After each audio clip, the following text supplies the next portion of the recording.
11월 29일 수요예배 함께 하시는 우리 발리하님교회 교우 여러분, 주님의 평강이 언제나 함께 하시기를 축복합니다.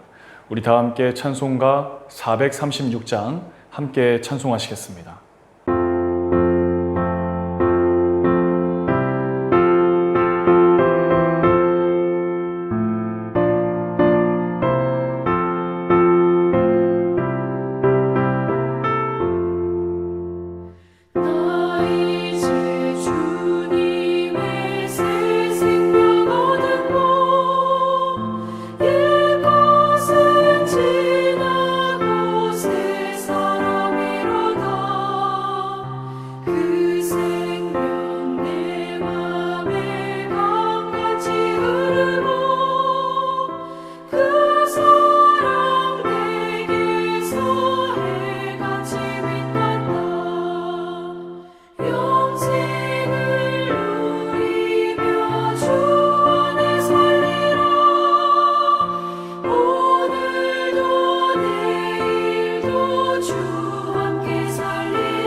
오늘 우리에게 주신 하나님의 말씀은 창세기 40장 1절에서 23절까지 말씀입니다. 본문 중에 주제 말씀인 40장 22절, 23절 말씀을 함께 읽어보겠습니다. 요셉이 그들에게 해석함과 같이 되었으나 술 맡은 관원장이 요셉을 기억하지 못하고 그를 잊었더라. 아우슈비츠 수용소에서 겪었던 고통, 그리고 깨달음을 기록한 이 빅토르 프랑클의 죽음의 수용소라는 책이 있습니다. 그 책에 이런 대목이 등장합니다. 강제 수용소에 있던 대부분의 사람들은 무언가를 성취할 수 있는 인생의 진정한 기회는 자기들에게 다시 오지 않을 것이라고 믿었다. 그러나 실제는 그렇지 않았다. 그곳에도 기회가 있었고 도전이 있었다.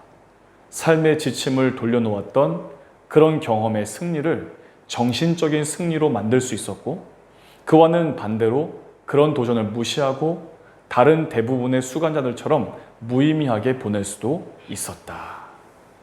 그는 이 절망적인 상황 가운데서도 한 줄기 희망을 발견하고 그것을 굳게 붙들었던 사람들을 보았습니다. 절박한 환경 가운데 있을지라도 그 안에서 어떻게든 의미를 발견하려고 하는 사람이었습니다. 그 의미가 아무리 작을지라도 그 의미가 하루를 더 살아갈 힘을 줄 수가 있었습니다. 그리고 그 의미들이 쌓이고 쌓일 때 결국은 환경을 뛰어넘는 승리를 경험하게 됩니다. 지금 요셉은 감옥에 갇혀 있습니다. 자신의 잘못이 아닌 정의로운 선택에 의해서 억울한 옥살이를 하고 있습니다. 사실 겉으로 보기에 요셉에게 일어난 일들은 잘 납득되지 않는 일들입니다. 형들에게 자기의 꿈을 이야기하자 형들은 그를 구덩이에 던져 넣었습니다. 보디발 아내의 유혹을 거절했던 그 결과 감옥에 갇힙니다. 오늘 본문에서도 함께 감옥에 갇힌 사람의 꿈을 해석해 주었지만 그는 곧 요셉의 존재를 잊어버립니다. 하나님께서 함께 하시니 좋은 일들만 생길 것 같은데 그렇지가 않습니다. 오히려 하나님의 뜻에 따를 때마다 그는 더욱 고통스러운 상황 가운데 놓이게 되었습니다. 마치 하나님이 침묵하고 계신 것 같습니다. 나에게 관심이 없는 것처럼 그런 상황입니다. 숨어 계시는 것 같습니다. 모든 것을 포기할 법한 그런 상황 속에서도 요셉은 하나님을 향한 믿음이 변치가 않습니다. 하나님을 원망하거나 부정하는 대목이 그의 이야기 속에는 존재하지 않기 때문입니다. 주어진 상황 가운데에서 자신이 해야 할 일들을 찾습니다. 마치 종으로 팔려간 이 보디발 집에서 신실하게 행동했던 것처럼 죽음의 그림자가 드리워진 감옥에서도 그는 그런 신실함을 잃지 않습니다. 이런 삶의 태도가 그가 처한 환경을 변화시켜 갑니다. 환경에 따라서 삶의 태도가 바뀌어진 것이 아니라 그가 삶에 임하는 태도가 환경을 바꾸었던 것입니다.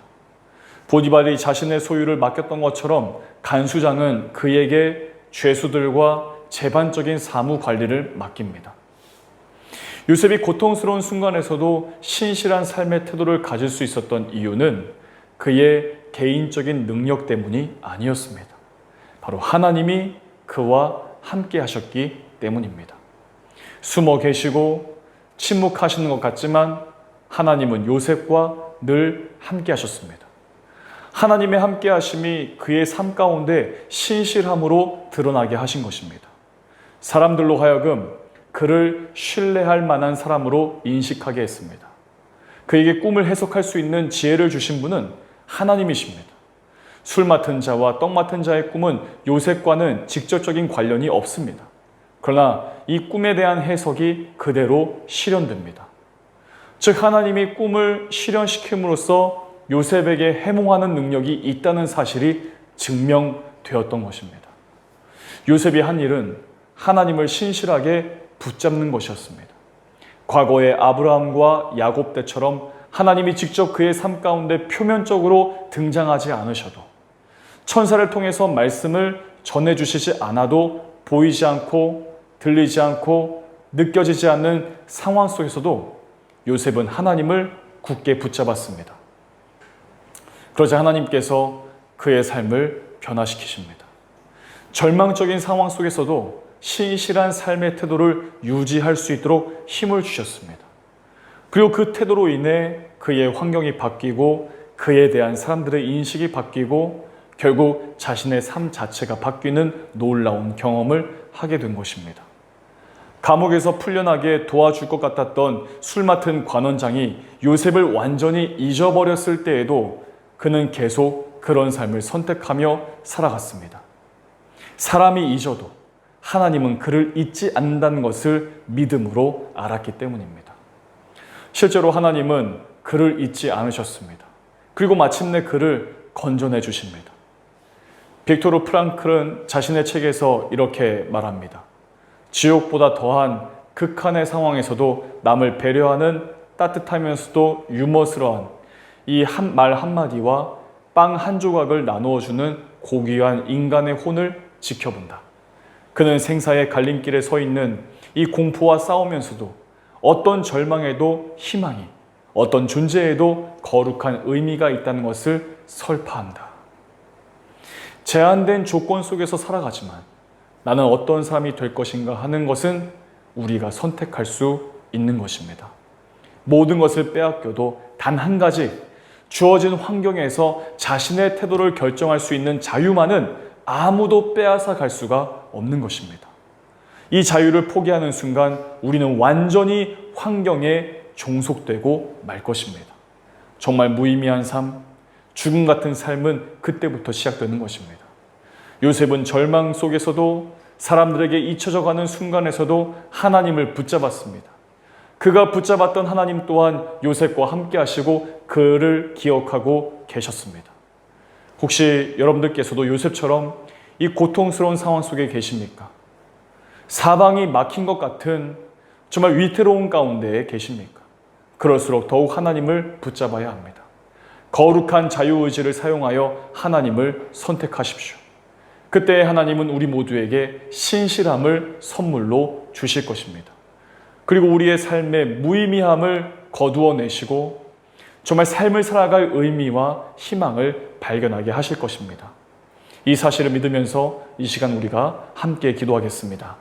교회 공동기도 제목으로 기도하시고 우리 교회를 위해서 각자 삶을 위해서 5분 정도 함께 기도하시겠습니다.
주기도문으로 수요 예배를 마치겠습니다. 하늘에 계신 우리 아버지, 아버지의 이름을 거룩하게 하시며 아버지의 나라가 오게 하시며 아버지의 뜻이 하늘에서와 같이 땅에서도 이루어지게 하소서. 오늘 우리에게 일용할 양식을 주시고 우리가 우리에게 잘못한 사람을 용서하여 준 것 같이 우리 죄를 용서하여 주시고 우리를 시험에 빠지지 않게 하시고 악에서 구하소서. 나라와 권능과 영광이 영원히 아버지의 것입니다. 아멘.